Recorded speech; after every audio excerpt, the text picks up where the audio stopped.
Ah, look, the consolidated four back together again.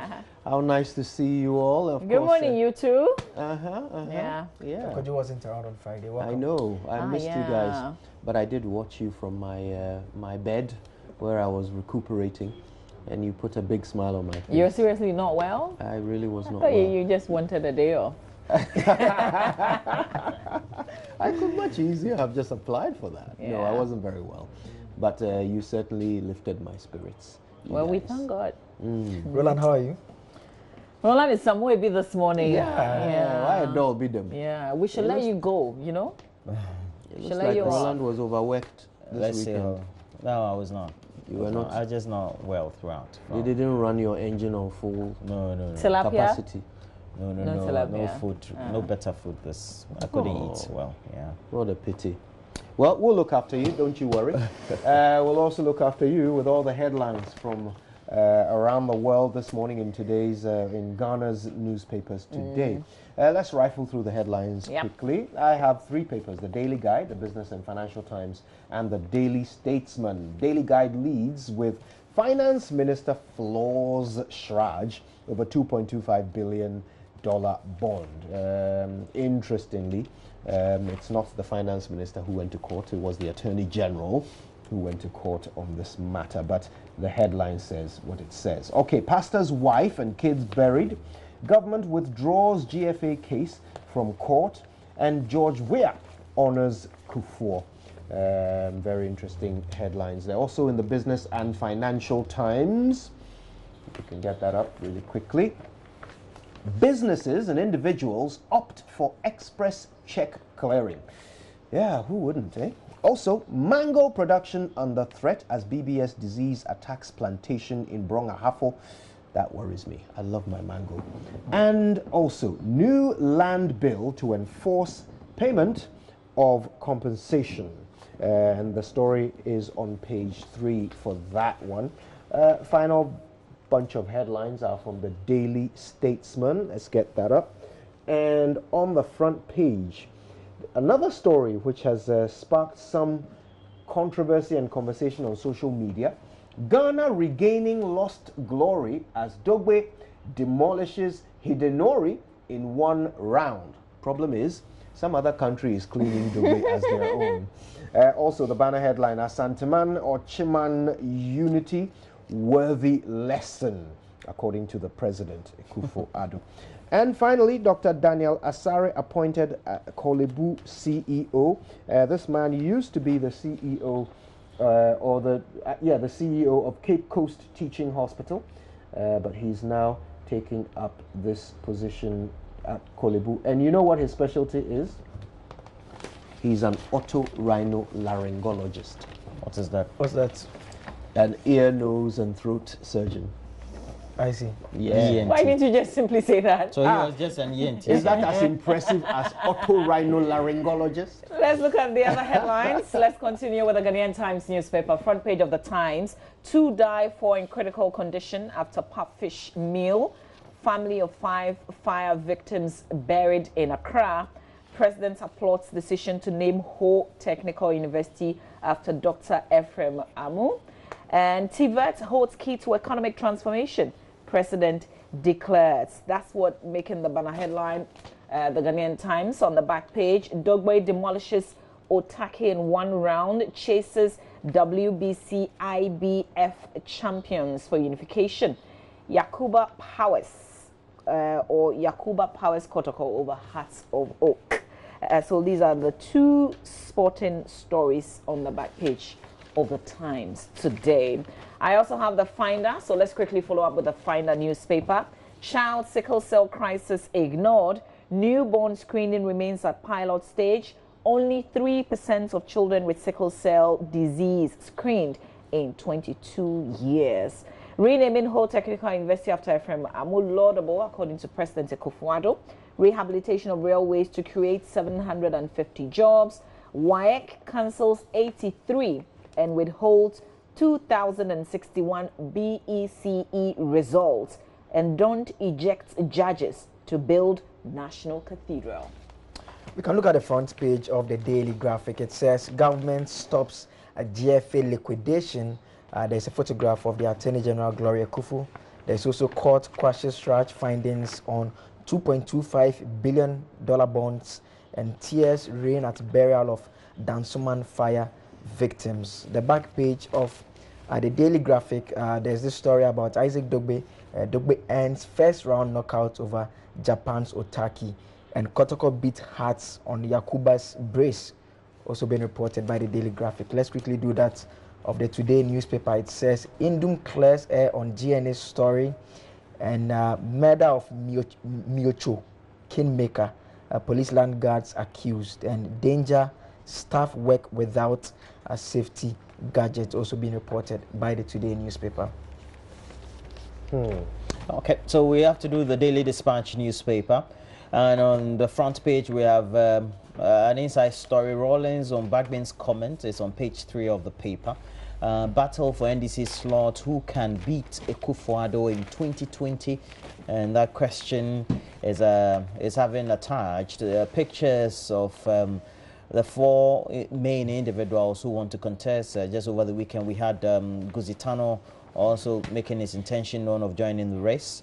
John Mahama, Joshua Alabi, Sylvester Mensah, Ecospio Gabra. Collapse of Sovereign Bank, boss board chairman resigns. And the story is on page 11 of the paper. The Daily Heritage, though, has a story. Ukraine imprisons Ghanaian after accusing him of bribery. UN honors Kofi Annan at a wreath laying ceremony. And no layoff at Ghana Post management assures workers. But the Daily Heritage again has a main story. JJ punches Bagbin over stammerer blind man comment. Okay, so that story is also on page 3 of the paper.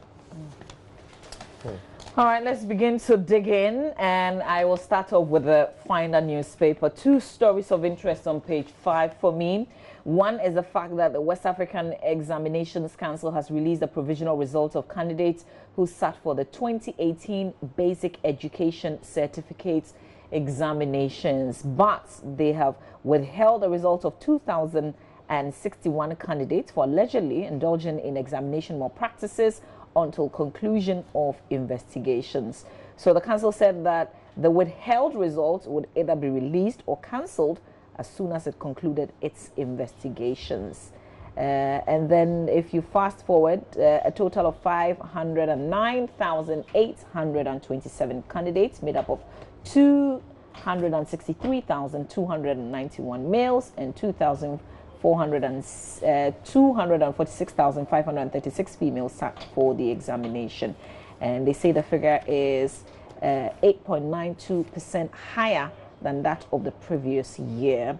Out of those who initially registered for the examination, 0.93% of the candidates were absent. The statement also indicated that 134 candidates had their subject results cancelled for bringing foreign material into the examination hall, as well as engaging in collusion and irregular activities during the examinations. And then 83 candidates had their entire results cancelled for bringing mobile phones into the examination hall and receiving external assistance.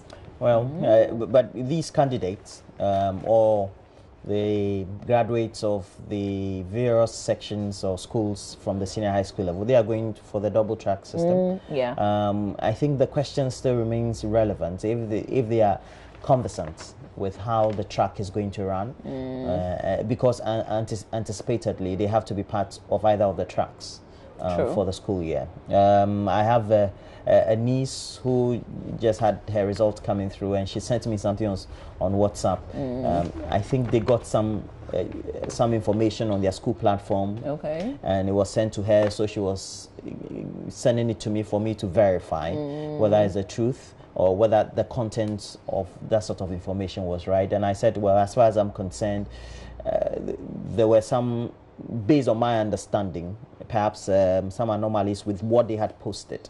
It also brought to me perhaps the realization that the information being shared on various school platforms may not be accurate. And so the Ghana Education Service needs to make sure they verify or do proper engagement with even headmasters or the directors or owners of the schools from the junior high school level, so that before the candidates are going through the high school, they know that they've gotten the right sort of first-hand information from their old school as they do the transitional So weight. this had to do with the tracking? Yeah, it got to do with the tracking. So it means that even at the schools where they completed, they still don't have a proper understanding of the system. Yeah. And well, all right. So if your child has not checked the results, you still don't know. They say you should just go to the WAEC websites and then you can check. But let's go to page 7, where my second story is from, and it has to do with Samson's take on Newsfile on Saturday, which has gone really, really far.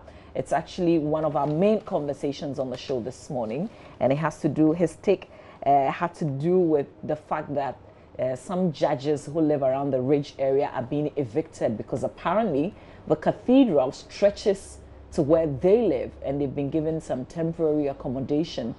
So Samson highlighting on this issue and asking questions, and that's on page 7, Samson's take, which is also on myjoyonline.com in the Finder newspaper today. That area, that specific area, from the Rich Circle to the Scholarship Secretariat, the Judicial Training Institute at East Ridge, the Passport Office and other structures. Samson is asking why we cannot find land in Accra for the cathedral to be built, but we decided to embark on a demolition of all buildings, including the ones that I have mentioned.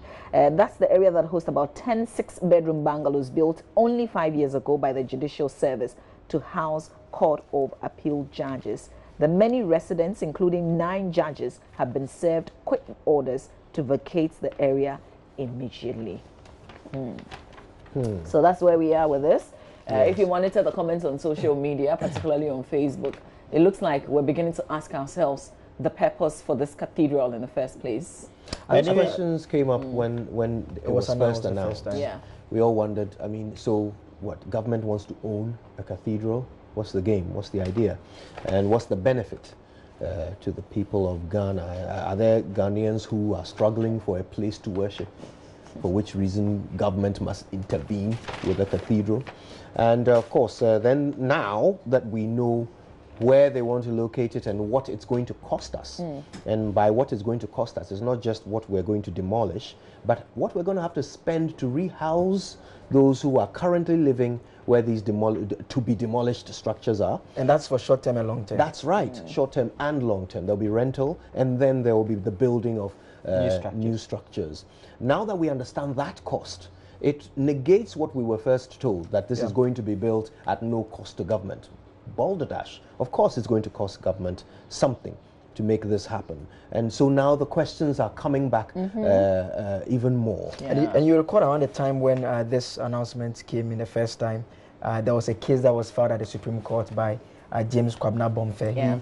His lawyers are arguing that they don't understand why a secular state should be using state funds to support any religious group. Now back then, the response we heard in the public domain was that no state money was being used, but at least the confirmation we have, at least for nothing, is that the state is acquiring the land for the project. That case we know has been on ice at the Supreme Court for a very long time. It's one of those cases that gets called just once a while. That's right. So it may be time for the judges. I mean, their colleagues are the ones who are going to be affected one way or the other. I think it's a good time for them to perhaps deal with that matter once and for all. But I think that matter also has dominated the current social media comments especially. And even if you look at the online portal comments, and so somebody was even asking, would a traditional cathedral or perhaps place be built for those who worship atheists or worship nature or worship other gods? What about the Muslims? Yes, I was going to say, has the government built a mosque? Yeah, what do we do? And then we even have other smaller religious groupings. We have the Hindus, we have the Buddhists, and others, because now we have the migration of a lot of Orientals into our country, and mainly they are Buddhist worshippers. And we shouldn't forget that when we want to do things in the interests of the country, it should have the buy-in of the people. It looks like government wants to do things arbitrarily, and in so doing, you're trying to satisfy only a section of the population. But more so, when people's taxes will be involved in One, the demolition, the compensation thereof, and even trying to find better accommodation either in the short to medium term or long term purposes for the judges, then it becomes a question for government to do proper engagement with the various stakeholders within the publics of the population. Where did this come from? That's my question. Did the president promise? Well, yesterday, God yesterday, I I monitored a social media comment from one of the presidential communicators or staffers, and he said, "Oh, Hofe Boigny, you know, between the mid-80s, had built a Yamasukro base basilica, and as a result of that." Is the standard now? You guys have an issue with the fact that the government is going to put up a cathedral.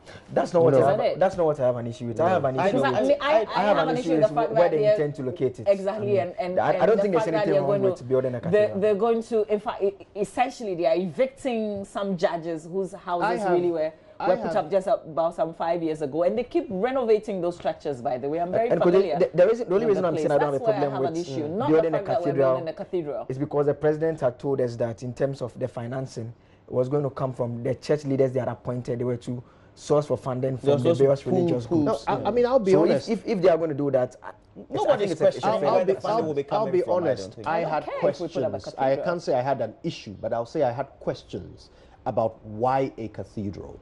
Okay, because why not a cathedral? Okay, why should we have a cathedral? The question I had was that if we're asking all churches to contribute to build a cathedral, who will own it once it's done? The state owns it. The state. So why does the state need to own a cathedral? What's the reason why the state must own a cathedral? What is the benefit? Well, the reasoning we've read through, they said they will be holding a lot of national events there, including a swearing. But currently, where do they hold national events? Among others, currently, we have other locations, of course. But the other locations we have, is that the best? Is it the worst? Remember when it rains, there was a set march parade. You know, it so rained. We're going to march in a cathedral now? I don't know. I'm just saying. Not marching in a cathedral. If we need a national center, so be it. Maybe it's just the name that is the cathedral. Mama B, while we're talking about this, we are spending, we're raising millions of dollars to rebuild the Trade Fair Center to include a convention center and all other facilities for these same purposes. Okay, so honestly, I don't see the point of government seeking to own a cathedral. Why a cathedral? That I don't understand. But I also have questions like you all do about the funding of it and the land and all of that. But I think the fundamental question must also be answered by government. Why? Why are we going down this path? Did the president, promise God before the elections that if he wins, he will build a cathedral in his honor on the most prime of land in Accra or something? Find lands elsewhere. I've seen someone in government post that. I mean, they talked about level. They said they want some structures to be at the same level. So they are looking at where the conference center is, where Parliament is, where the Independence Square. Can you imagine if we had? Can you imagine if we had three events? I agree one at the conference center, the other at the Parliament House, and then the other at the cathedral, possibly the Black Star Square. Yeah. Can you imagine if you had events in all those places? Plus, the National Theatre is just there.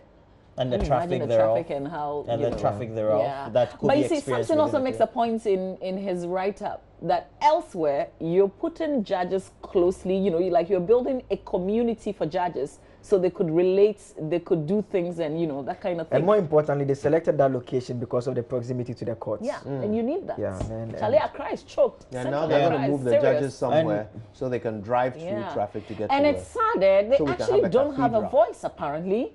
The judicial service, you've been quiet. If Samson had not raised this on Saturday, a lot of us wouldn't have known that. But just like many things, since the Bank of Ghana also came out with that statement, they've been quiet as well. There are many institutions that look like they are always kind of sealed. They want someone to fight for them. But the judicial service should be speaking for these judges who have been served eviction notice. And at the end of the day, we have to learn from some of the best practices. Look, if we're building a cathedral, and we know that it is for the religious and moral conduct of our society, fine, that is it. But then we don't have only one religion in our country that has the population as it is, I think the Islamic religion now has more people. Not as compared to Christian. No, not as compared I to really Christians. don't want to go into that argument. No, it's the same argument. I feel that it's the same argument. Otherwise, if you we grew would up just with be Muslims, diluting the issues. If you grew up with Muslims, what is the issue today? You will know the sentiment that could I get it, but also I think, be coming out I from think that for community. today, we should concentrate on what the issue is. Now too, we have countries around the world. If you go to Italy, the big basilicas of Italy were not built by the resources were not pulled by the government of Italy. They were built by the church. They were built by the church. Now, if you go to the United States, but the time is important because those were times where the church was a very dominant force. No, but even talking about today, yeah, so now they don't build cathedrals anymore. Why is government stepping in? As of today, they still build big mosques as well as cathedrals around the world. So it's nothing new. Okay, let's do. I've got two stories. First one is from the Daily Guide.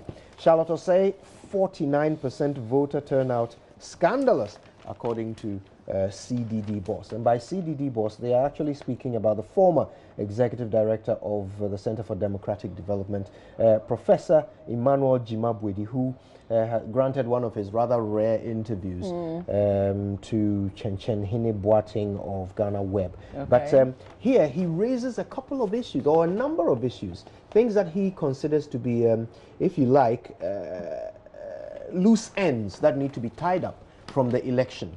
He says there are several things that were said by the Electoral Commission that are yet to be clarified. One of them is that at some point, 49% was the voter turnout claimed by Charlotte Osei. You remember Kojo Yangson's response to that? Is it claimed by the Electoral Commission or claimed by Charlotte Osei? Well, it was an Electoral Commission press conference. Speaks for the EC. Yes. Yeah, and it was an Electoral Commission press conference. Exactly. So and that's at that the press Electoral conference, Commission. that's what she said. Yes. And so you recall that we had to very quickly scramble some figures and run along the corridors to Studio B to correct that particular statistic, because the truth was it was somewhere near 70%, 69% as I recall. But he points to other things. For example, there was a report that in Kumasi there was overvoting. Okay, and of course we never got any confirmation of that. We heard about hacking, alleged hacking into the system. We never heard. In fact, the EC chairperson said their system had been compromised, so they were. Indeed. So that has not been concluded. Yes. So these are things that, according to Professor Jimabwedi, are just loose threads that we really need to tie up and understand what happened there. But this is the story that I wanted to pay some attention to this morning.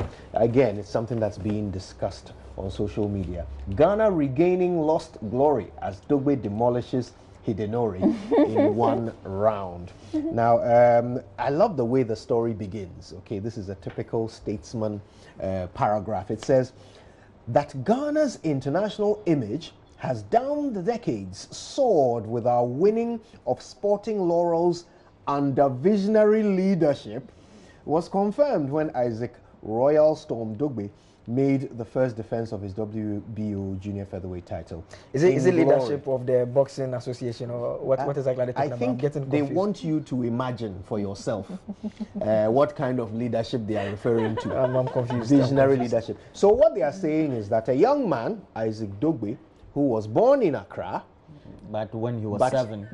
And then moved out of Ghana when he was 7 to the United Kingdom, where he has lived the rest of his life and currently holds and travels on a British passport, has won under visionary leadership.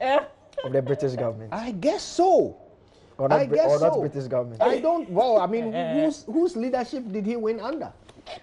It certainly can't be under That's the NPP. That's why we're taking our boxing too? Yes, indeed. But the British also are claiming their bragging rights. But what does he himself say on his social media handle? On his social media handle, he says he lives in England. He what's it called? He went to school in London. Is from London. That's how he describes it. And we also know that he travels on a British passport. That's the point I'm making. If he is a British citizen, I mean, it's a fair point for them to want to claim. I don't see Absolutely. anything But wrong why with haven't it. they claimed him like? Why are they not claiming him? But on social media, there Let's be was- fair. Let's be fair. Ghana doesn't go around claiming people left and. Have you been claimed by Ghana? Yeah, it's when you do something that brings you to international attention that people start claiming you.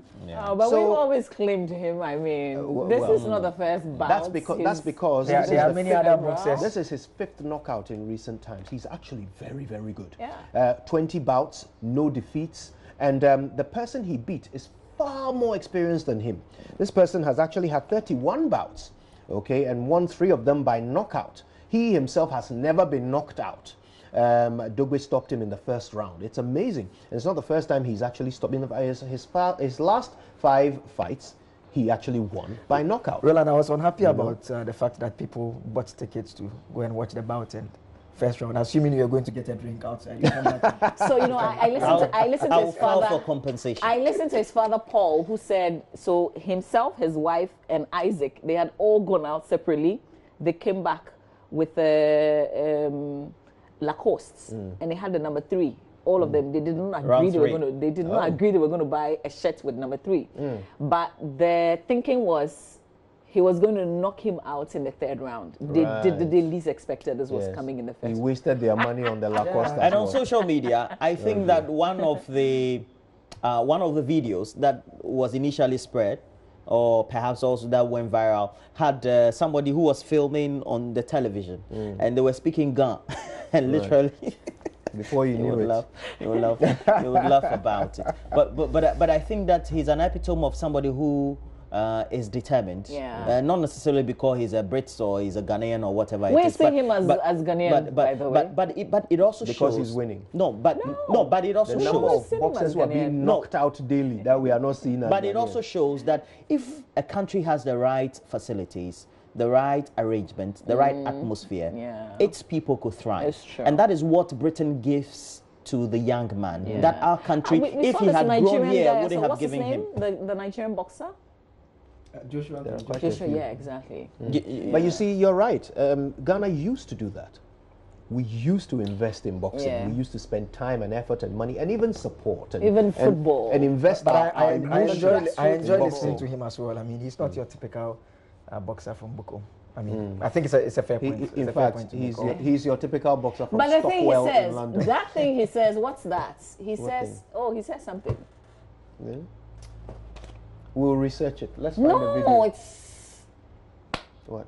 is it Heno or something like that? In it. No, he In it, doesn't mate. say in it. But he You're kept right, saying mate. he kept saying a particular Let's go down to thing, and I South saw people London, asking, mate. what does this mean? So it's HENO. Oh, somebody should know. Hello, you guys didn't Somebody watch the text video. us what Heno means. Right? But let me end with what a quote that the Statesman journalist attributes to someone called Michael Ajiman, a boxing fanatic. And I quote, "The guy is from another planet." I think he meant another country. "He is just a superwoman. First round knockdown, who does that? He will go places, and I'm happy for him." Another planet. Yeah, planet called London. All right. Let's share story from the Daily Graphic newspaper. Yes, just Joseph. briefly, this one about the GFA. Government stops GFA liquidation. We are told that they are formally filed for there's a notice to withdraw, but it will have to be called, like we said. the How other does it time, for work withdrawal. when they're on vacation? So the registry is operating, so they've just gone to file the documents. Okay. So it will still have to be called. You know, you can't. It's not a court in a place. You just take documents and go and pick it back. Yeah. So it has to be called for the judge to ask you, why do you want to withdraw it? So and so reasons. Okay. We want to withdraw because FIFA has asked us to. Yeah, I was going to say, are we all pretending? Because I've heard the information minister speak on this. He was there at the meeting. Are we all pretending that we didn't set upon a path and then we got called to a meeting by FIFA, came out of the meeting and decided not to pursue that path anymore? I mean, are the facts any different from this? But if there were, I think FIFA is also right, based on its regulations. No, I'm not saying FIFA is wrong. To I'm hold us saying in that we check. should stop pretending that we haven't been checked by FIFA. That's the reality. Well, Okay. there's this other story about court quashes Shraj findings on $2.25 billion bonds. This is actually a judgment that was given sometime in July 25, 2018. but Graphic is reporting that now it was the bit about whether Shraj gave the finance minister an opportunity to respond to the issues that they had found in their report, saying that he failed to declare all his assets. You recall it's one thing that the deputy, yes, that's one thing that the deputy attorney general had complained about. So they took it to the High Court, and the High Court has quashed those aspects of the findings. They said Shraj should have offered him an opportunity when they noticed it to respond to why he didn't make that declaration. So that is the good news for the finance minister. But you realize, just before we go online, you realize that the newspaper reports it as if it is the Shraj findings on the bond that have been quashed. In fact, that's what I thought. But that's not the case, because their findings on the bond were not adverse. Yeah. You know, they were in the interest of the finance minister. That's right, but this story gets it quite wrong. In fact, there was one that actually suggested that the finance minister, as if it was an action directly coming from private lawyers he had contracted, but this was the state involved in everything, and he had some representation. Okay, so let's do MajorOnline.com. Right then, so really quickly, we've got quite a few of these headlines. Oh, this is good news. Okay. Bank of Ghana liquidity support breached banking regulations. Sankuma said this on Saturday on Newsfile. Rafiq Salam wins second Voice for Change award for the multimedia group. Oh, come on, Rafiq. Nice work there. Congratulations. I secretly, or in fact, no longer a secret, Rafiq is my favorite reporter in this country. Oh, wow. All right, let's move on. Manasseh's folder. Oh, my gosh. Manasseh has written about this. Manasseh's folder, the trial of Mensa Otabil. Oh boy, extra, read all about it. I'll be quickly chasing that one. Also, Mr. President, save Atoa Forest, a legacy of Nana Ufuriata. And oh, why was I not allowed to finish reading that one? No, that's an opinion. Still, rehabilitation of Ghana's railways to create 750 jobs, says Minister. And photos in this particular story. Baumia returns from Hajj. That was yesterday. And government sets up 9-member committee to organize Kofi Annan's funeral.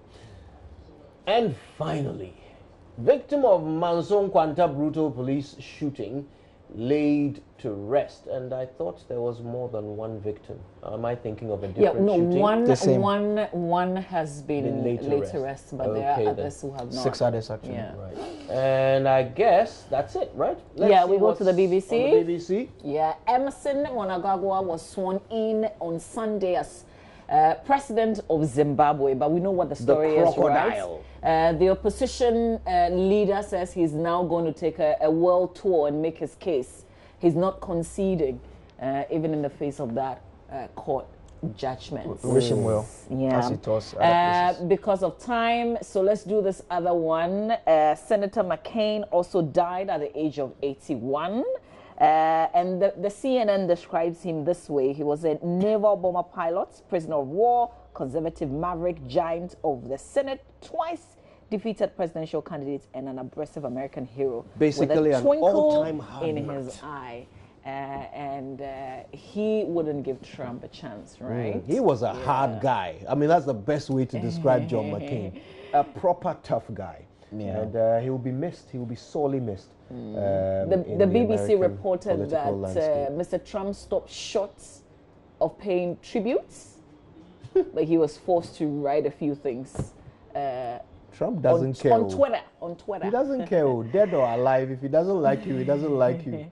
My God. Okay, so that will be it for the review segment here on our show, but we're following up on some big issues. The Tema motorway, there have been some diversions, serious traffic, we want to believe. And if you haven't heard already, then we'll bring you that live report from the Tema motorway, the runabout area, later on this morning. We're also following up on the judge's eviction, the cathedral extension to the Rich Circle. That's going to see some structures being knocked down. Structures rehabilitated just some 5 years ago. And of course, we advertised. I had a conversation with the first Deputy Speaker of Parliament, Member of Parliament for Bekwai, Joseph Osei Owusu. The playback is this morning, so you've got to stay with us. We have sports, and then we will get underway with our big issues.